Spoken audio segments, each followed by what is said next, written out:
You are in a pressurized aluminum tube 35,000 feet in the air. It is a world unto itself, a temporary society of strangers governed by a fragile social contract. The air is recycled, the space is confined, and the unspoken rules of conduct, of respecting shared armrests, of maintaining a low volume, of acknowledging the tiny bubble of personal space around each passenger are all that stand between a few hours of manageable discomfort and outright chaos. But what happens when that contract is not just bent, but deliberately and repeatedly shattered? One man, a professional whose entire life revolved around control and precision, would be pushed past his limit. His meticulously planned response, born of utter frustration, would be silent, calculated, and create a moment of conflict so tense the entire cabin would hold its breath. The story begins not on the plane, but in the relentless crucible of corporate America. The protagonist, whom we will call Carl Williams,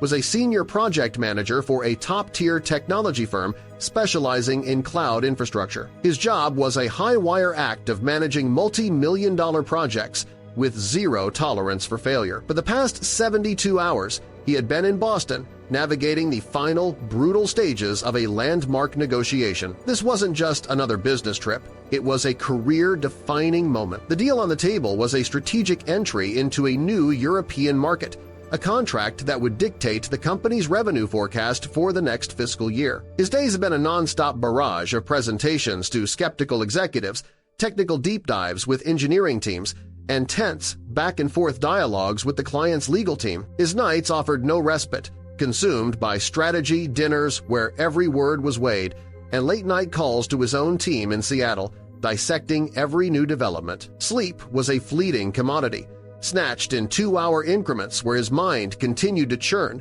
haunted by contractual clauses and performance metrics.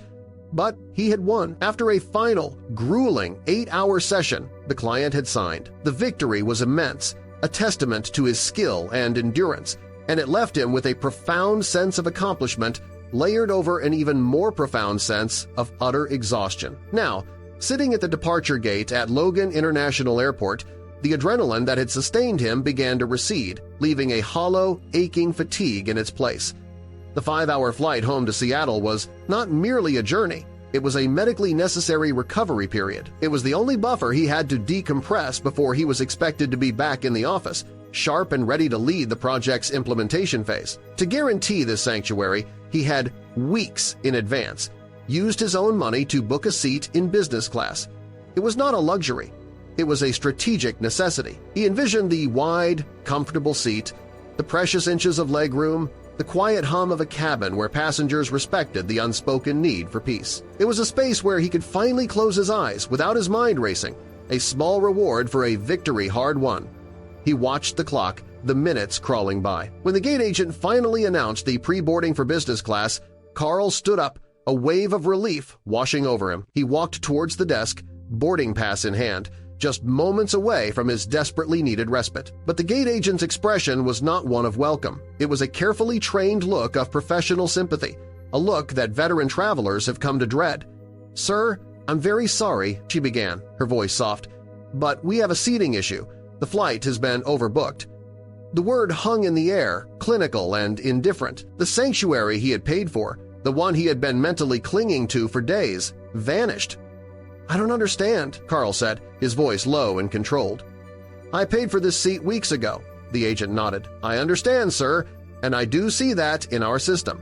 Unfortunately, we had an unusual number of last-minute elite status passengers who exercised their upgrade privileges. There are no longer any available seats in the business cabin. We will need to reassign you to an economy seat for this flight."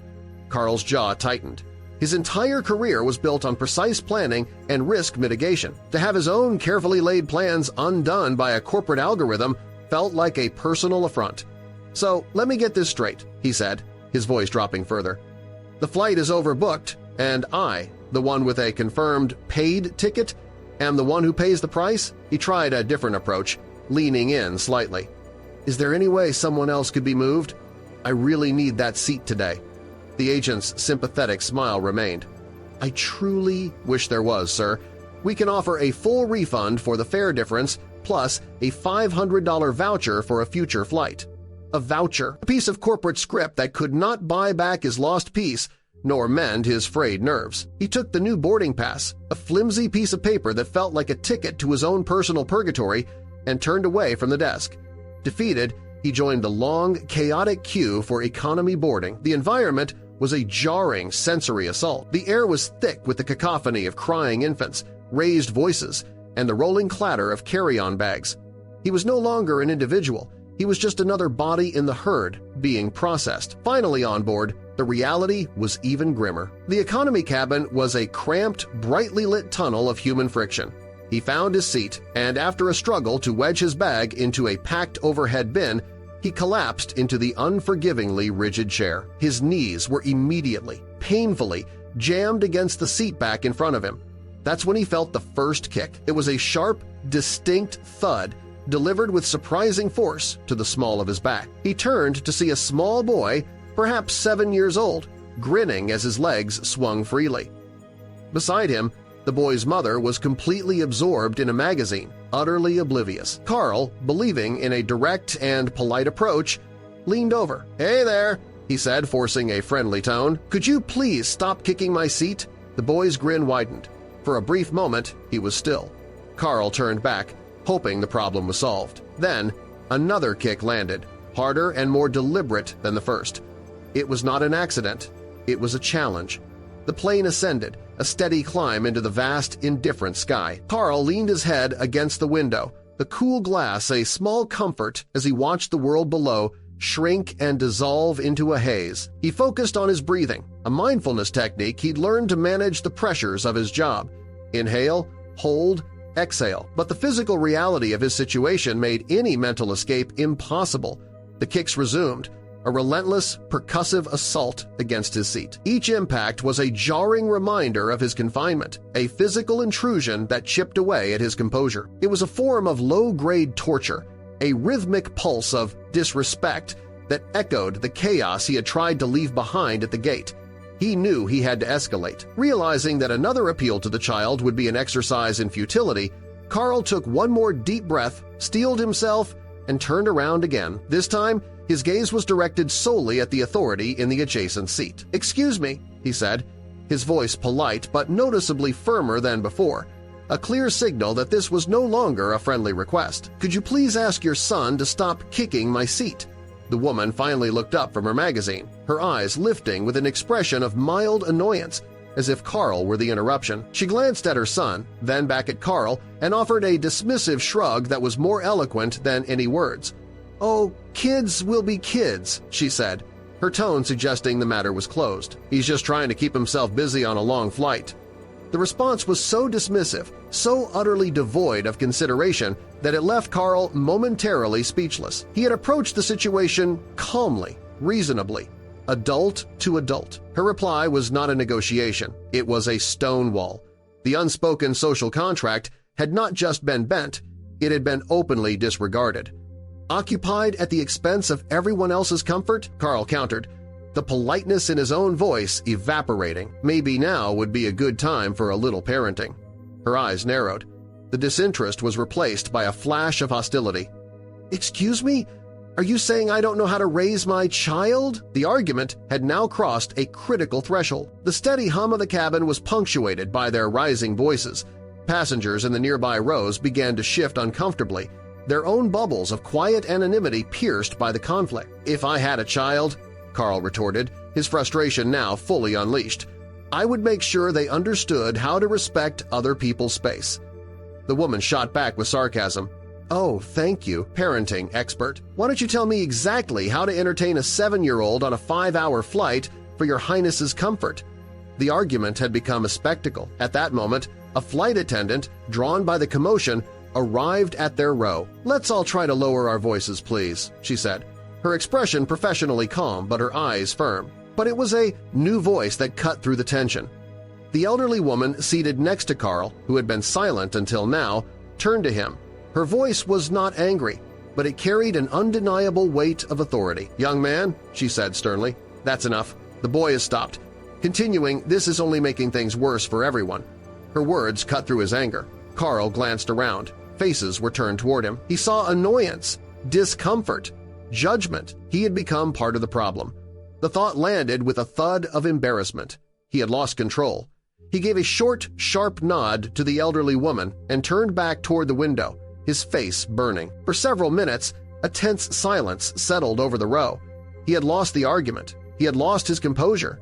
But at least, he thought, there was peace. But the boy's mother, unwilling to let it go, added a final, snide remark in a voice loud enough for the surrounding rows to hear. "Yes, listen to the lady. Women are always right, aren't they?" The sarcasm reignited Carl's frustration. Then he felt it again. A single, deliberate kick. It was a final act of defiance, a victory lap. Something inside Carl shifted. The anger and frustration did not vanish, but they coalesced into something different, a calm, clear resolve. He was no longer interested in winning an argument or seeking an apology. His objective was now singular and practical. Make the kicking stop. If reason couldn't prevail, another form of communication would have to be used. A plan began to form in his mind, precise and methodical. He calmly flagged down a passing flight attendant. "Excuse me," he said, his voice even and detached. "Could I please have a cup of water? As cold as possible." The flight attendant nodded and returned moments later with a plastic cup filled with ice and water. "Here you go, sir." Carl took the cup. He held it in both hands, feeling the intense cold seep into his fingers. He didn't drink it. He just sat there, still and focused, waiting. He glanced back subtly. The boy was still at it, a smirk on his face. The mother was, once again, lost in her magazine. The stage was set. Then came the next kick, sharp and jarring. In a single, fluid motion born of calculated intent, Carl flinched with an exaggerated, theatrical jerk. His body lurched forward as if startled by a sudden, unexpected shock. In that same motion, his hand, holding the cup, tilted back over the seat. The icy water arced perfectly through the air, landing with a splash directly onto the lap of the woman behind him. A sharp gasp echoed in the sudden, stunned silence. The mother sat frozen, clothes drenched, her face a mixture of disbelief and fury. Carl spun around, his face a mask of faux concern. "Oh, I am so sorry," he said, his voice laced with manufactured surprise. "That last kick really startled me. I completely lost my grip." He didn't raise his voice. He didn't need to. The message, delivered with a chilling precision, landed with more impact than any shout could have.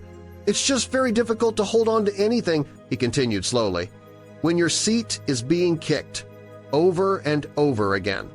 The mother, dabbing at her soaked blouse with paper towels from a flight attendant, said nothing. Her earlier smugness was gone, replaced by a tense, uncomfortable silence.